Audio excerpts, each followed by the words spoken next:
Hey, sociology. So on Monday this week, we're going to talk about it, but you guys are going to be doing two different assignments. If you are in cohort two, you guys are finishing this globalist theory assignment that we talked about in class on Friday. And if you are in cohort one, you guys, oh, wrong assignment, you guys are working on finishing that slideshow that you worked on at home on Friday. So that computer assignment about your question for both cohorts. So on Tuesday for cohort two, and then again on Wednesday for cohort one, you guys are going to be doing just a brief reading about sociology in the Soviet Union and answering a few questions about that. Please make sure to attach your finished answers to this assignment so I can go in and check them.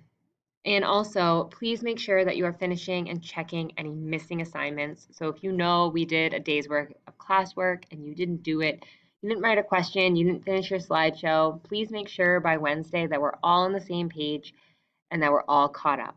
If you have any questions, you know where to email me. Have a great day.